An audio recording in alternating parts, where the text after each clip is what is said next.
Jadi semangat bahwa yang kita lakukan ini sudah benar, sudah baik, dan nanti akan produktif. Yang kedua, menjadi diri sendiri. Jadi banyak orang yang tidak bahagia dalam bekerja, banyak orang yang tidak nyaman dalam bekerja karena dia tidak menjadi diri sendiri. Jadi dia mungkin demi uang, demi gaji, demi upah mengorbankan prinsip-prinsipnya, mengorbankan nilai-nilainya. Ini namanya tidak menjadi diri sendiri. Bukan berarti uang tidak penting loh ya, bukan berarti upah itu tidak penting ya. Memang yang kita tunggu kan itu antara lain dalam kerja. Tapi usahakan yang kita lakukan ini tidak nabrak nilai-nilai yang kita yakini, tidak nabrak prinsip-prinsip yang kita pegangi. Jadi kita tetap bisa menjadi diri kita sendiri dalam bekerja. Bukan diri yang terpaksa melakukan sesuatu, bukan diri yang tidak nyaman melakukan sesuatu. Keterpaksaan, ketidaknyamanan, itu menunjukkan kita belum menjadi diri kita sendiri.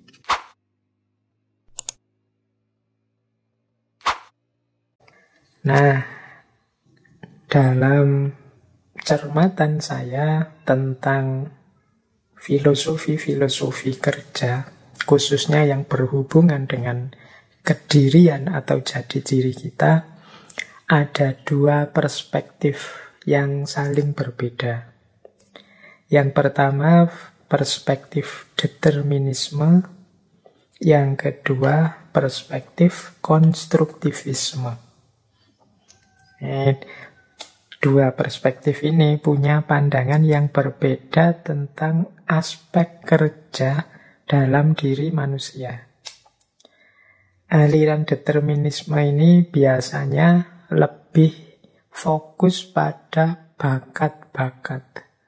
Atau mungkin kalau bahasanya anak hari ini passion yang dimiliki setiap orang dalam kerja.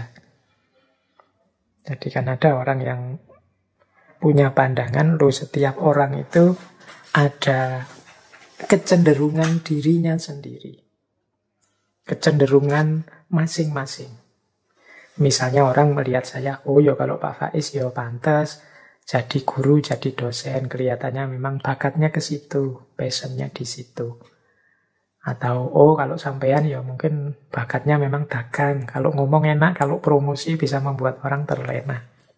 Nah ini pandangan ini coraknya determinisme. Jadi memang sudah ada kecenderungan-kecenderungan dalam diri setiap orang terhadap kerja-kerja yang harus dia lakukan. Ini misalnya saya ambil yang punya pandangan seperti ini, misalnya ada, saya ingat satu kalimat dari Maulana Jalaluddin Rumi. Jadi beliau menyatakan, everyone has been made for some particular work.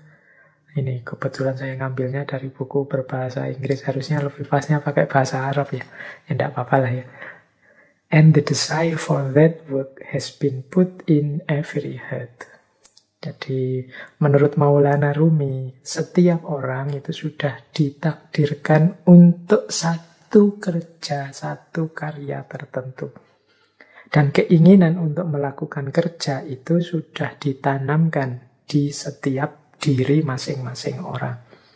Jadi passion yang ada dalam diri kita, misalnya teman-teman, saya kok pingin ya jadi pilot, saya kok pingin ya jadi polisi, saya kok seneng ya jadi olahragawan, jadi sepak bola dan lain sebagainya, itu memang sifatnya fitri, dia sudah ditetapkan. Jadi setiap orang itu melakukan kerja sesuai kecenderungan passionnya sendiri-sendiri.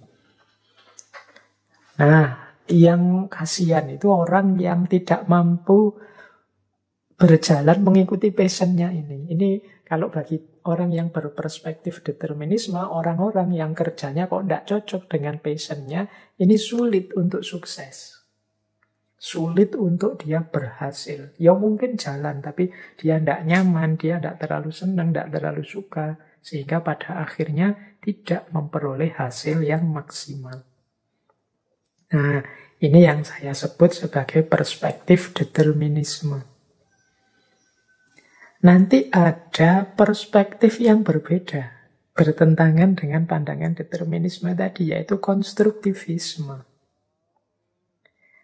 Kebalikan dari determinisme, menurut konstruktivisme yang kita sebut bakat lah, passion lah, dan lain sebagainya tadi, itu bukan harga mati, bukan sesuatu yang sifatnya kalau bahasa agama sejak zaman azali, sejak kita belum diciptakan, yang kemudian ditakdirkan pada kita, enggak. Itu sifatnya bisa berubah. Wong itu dulu lahir karena terbentuk oleh situasi dan lingkungan kita.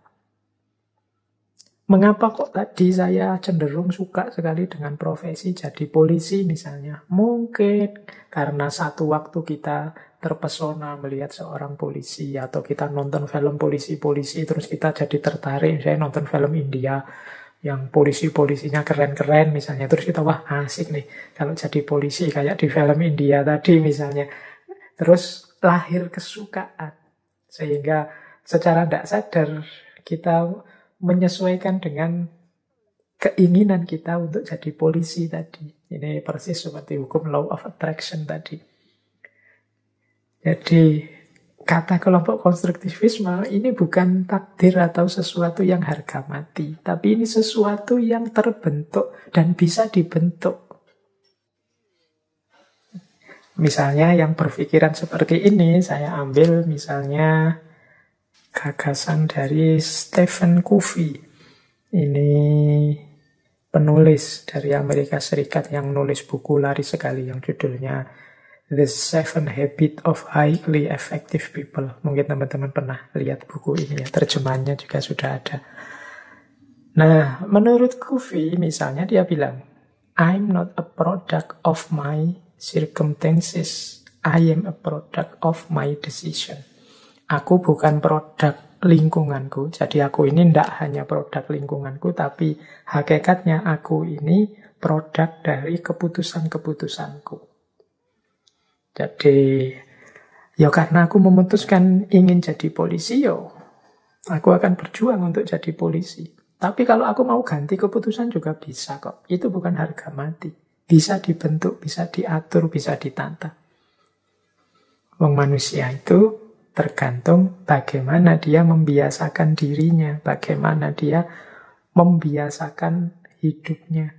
Berarti apa? Ya pasti bisa. Kadang-kadang kan kita cita-citanya apa, tapi terus tidak terpenuhi, malah jadi apa. Itu kan tetap kita bisa beradaptasi dan bisa mempush diri kita untuk berprestasi di situ. Lama-lama juga suka juga, lama-lama juga passionnya muncul. Nah ini pandangan seperti ini namanya konstruktivisme. Jadi tidak ada paket baku atau paket jadi bahwa anak ini bakatnya guru. Kalau tidak jadi guru dia tidak akan sukses. Tidak bisa begitu. Kalau memang situasinya ternyata tidak memungkinkan jadi guru, ngelamar kemana-mana kok untuk jadi guru ditolak, akhirnya mau tidak mau jadi petani. Bukan berarti ketika nanti dia jadi petani tidak akan sukses. Tinggal bagaimana dia mau belajar, beradaptasi, membiasakan diri. Toh manusia juga homo conquered. Manusia itu makhluk yang mampu beradaptasi. Nah, ini pandangannya konstruktivisme.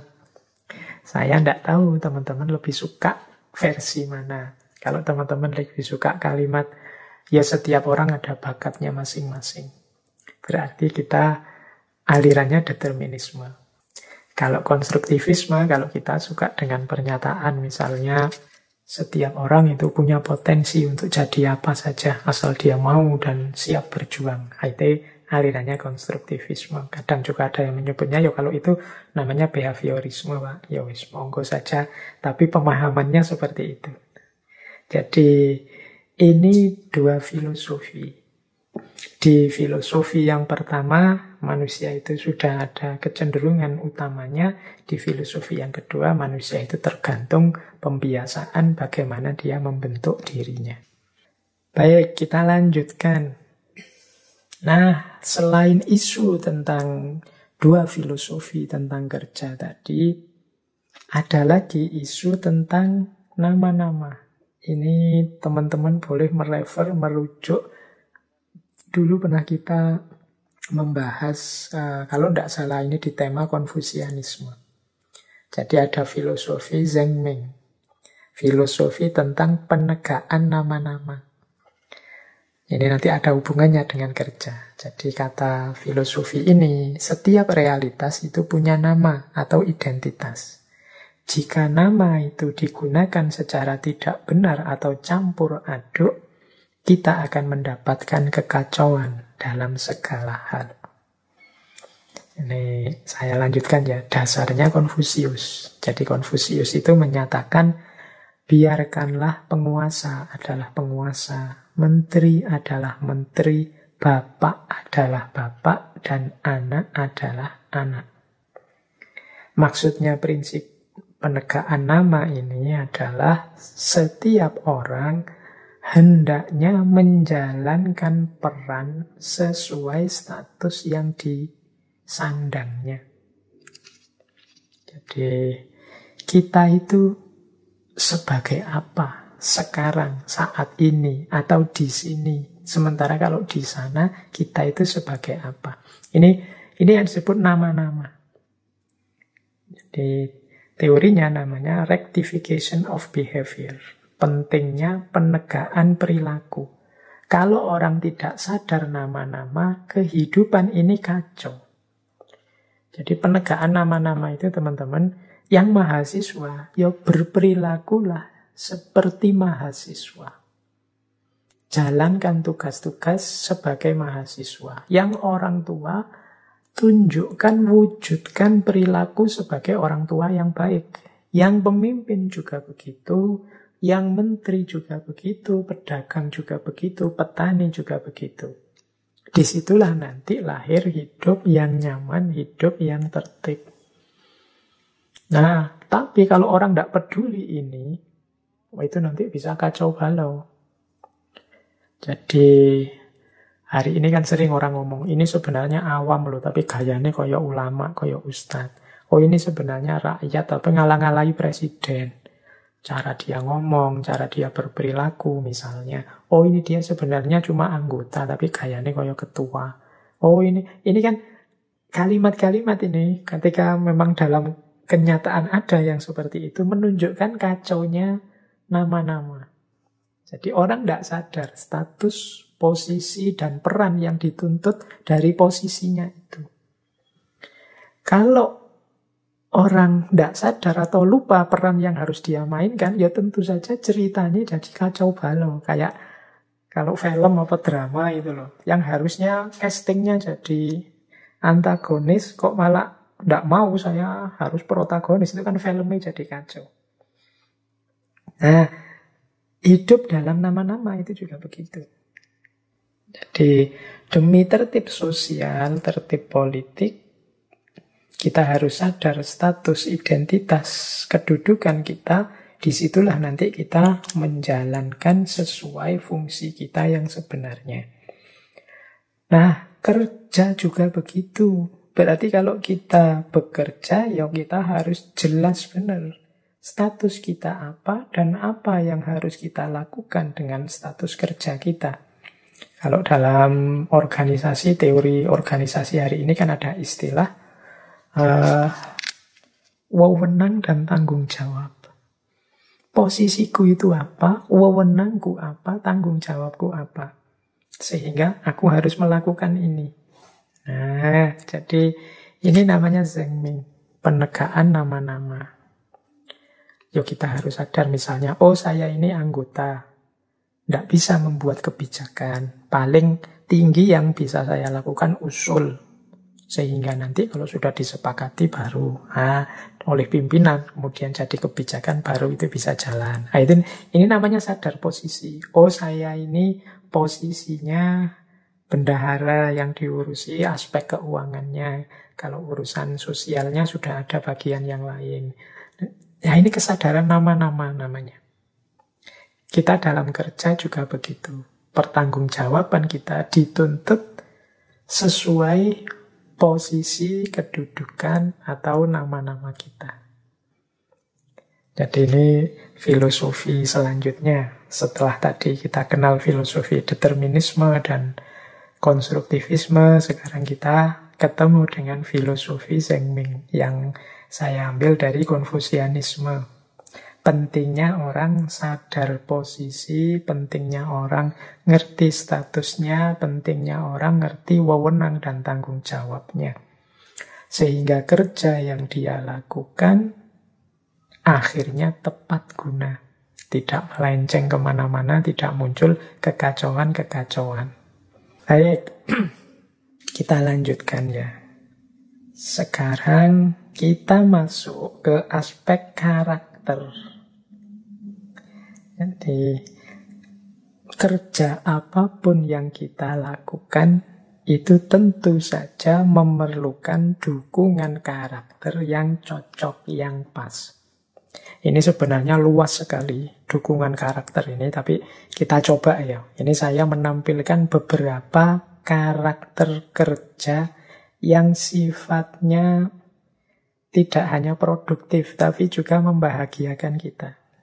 Kita kerja itu kan ingin memenuhi kebutuhan, ingin eksis, ingin diterima masyarakat. Tentu saja, mengapa sih kok kita ingin diterima masyarakat, ingin eksis, ingin memenuhi kebutuhan? Ya tentu saja demi kita menemukan kebahagiaan dalam hidup. Nah, untuk sampai ke sana itu kan butuh dukungan karakter yang kuat. Nah, ini mungkin bolehlah oleh teman-teman disebut semacam tips. Mungkin lain waktu bisa bikin diskusi sendiri tentang karakter kerja yang mendukung sesuai kedudukan atau posisi atau jabatan teman-teman masing-masing. Ini saya uraikan secara umum saja, karakter kerja yang produktif dan membahagiakan. Jadi sambil bekerja kita juga memperbaiki karakter kita. Yang pertama menurut saya penting dalam kerja itu adalah optimis.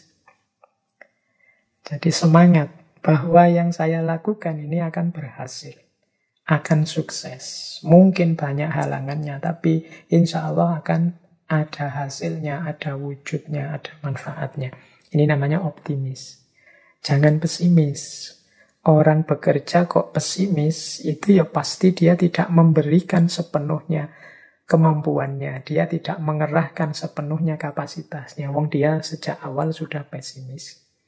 Sejak awal sudah mengeluh, ngapain sih aku kerja seperti ini? Apa sih hasilnya? Apa yo ada gunanya? Ya kalau sudah seperti ini, yo mending mundur sebentar, direnungi lagi. Sampai kita ketemu optimisme dalam kerja. Jadi semangat bahwa yang kita lakukan ini sudah benar, sudah baik, dan nanti akan produktif. Yang kedua, menjadi diri sendiri. Jadi banyak orang yang tidak bahagia dalam bekerja, banyak orang yang tidak nyaman dalam bekerja karena dia tidak menjadi diri sendiri. Jadi dia mungkin demi uang, demi gaji, demi upah mengorbankan prinsip-prinsipnya, mengorbankan nilai-nilainya. Ini namanya tidak menjadi diri sendiri. Bukan berarti uang tidak penting loh ya, bukan berarti upah itu tidak penting ya. Memang yang kita tunggu kan itu antara lain dalam kerja. Tapi usahakan yang kita lakukan ini tidak nabrak nilai-nilai yang kita yakini, tidak nabrak prinsip-prinsip yang kita pegangi. Jadi kita tetap bisa menjadi diri kita sendiri dalam bekerja. Bukan diri yang terpaksa melakukan sesuatu, bukan diri yang tidak nyaman melakukan sesuatu. Keterpaksaan, ketidaknyamanan, itu menunjukkan kita belum menjadi diri kita sendiri. Kemudian yang ketiga, penting juga kita punya karakter ini. Ini mungkin bagi teman-teman ya yang masih muda-muda ini. Ya yang tua juga termasuk. Berani memulai. Ya kerja itu kan tidak hanya labor.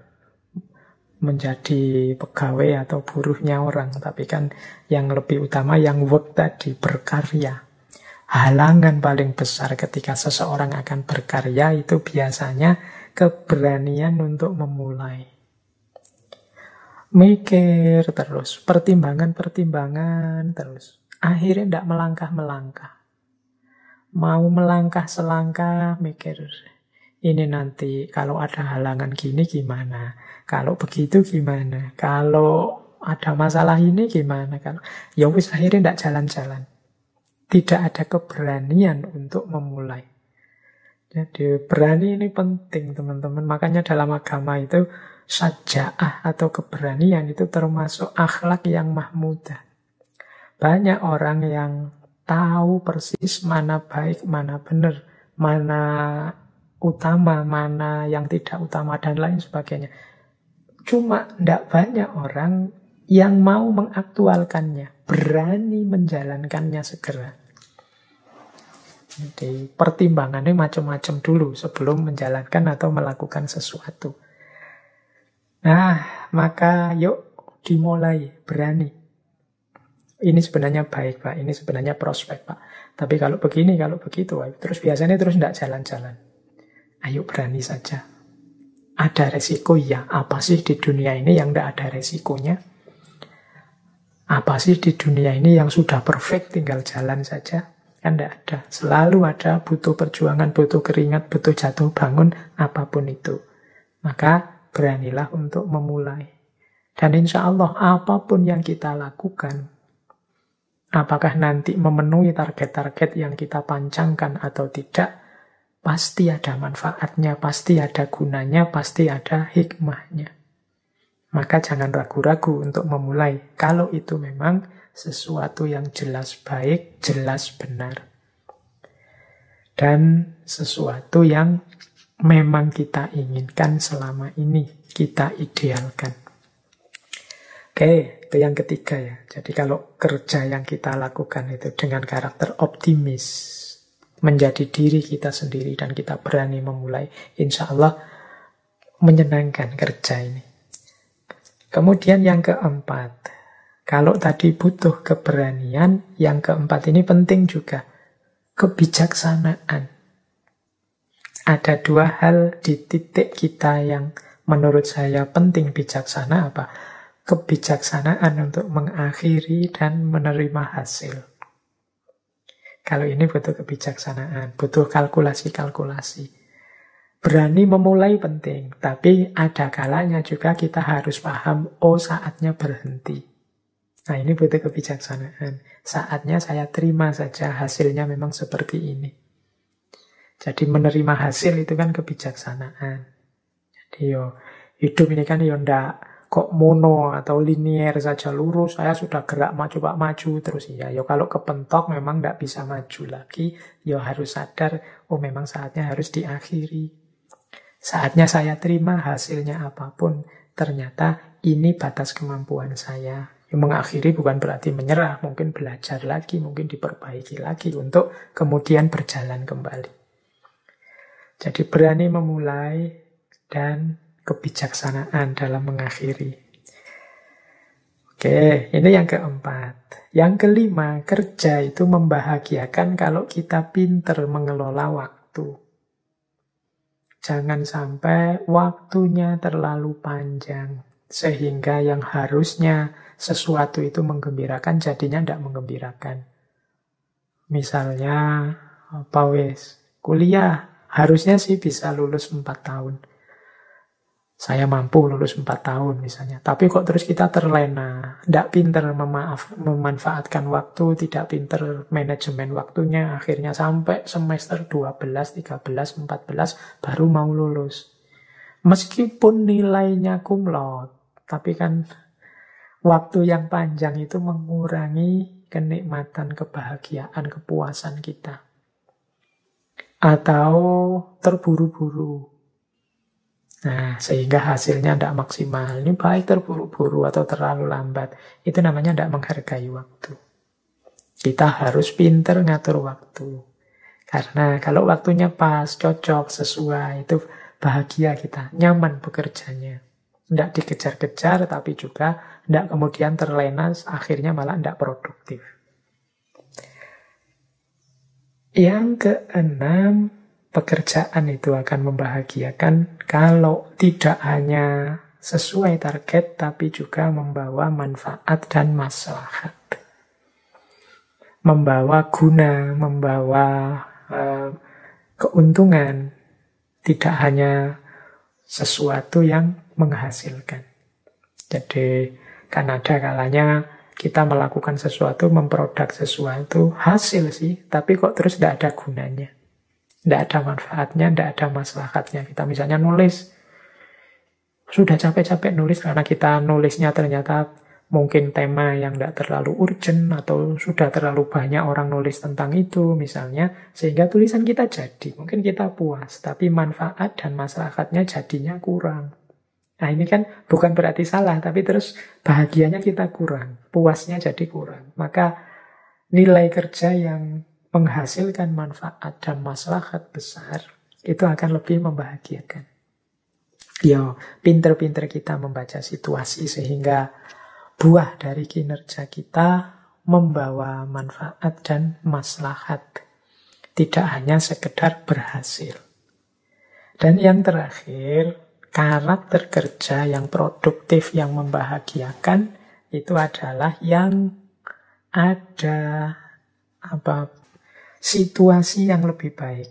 Jadi ada proses menuju kondisi yang lebih baik dari sebelumnya. Jadi sebelum saya melakukan ini Pak, situasinya begini. Tapi setelah saya melakukan itu, akhirnya berubah.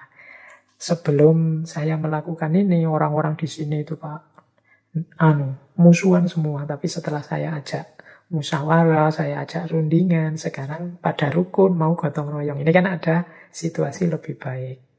Sebelum saya membuat alat ini orang-orang kalau kerja capeknya luar biasa, tapi setelah saya menghasilkan alat ini, itu mereka tidak terlalu capek lagi. Ini kan membahagiakan. Ada situasi yang lebih baik dari sebelumnya. Nah, teman-teman, ini mungkin bisa bahan refleksi kita ya. Mari membangun ini. Kalau kita ingin kerja yang tidak sekedar produktif, tidak sekedar menghasilkan, tidak sekedar membuahkan income untuk kita, tapi juga membahagiakan. Ini ada ciri-cirinya: optimis, jadi diri sendiri, berani memulai, bijaksana mengakhiri, menghargai waktu, membuahkan manfaat, maslahat, dan terjadi proses menjadi lebih baik dari kondisi sebelumnya.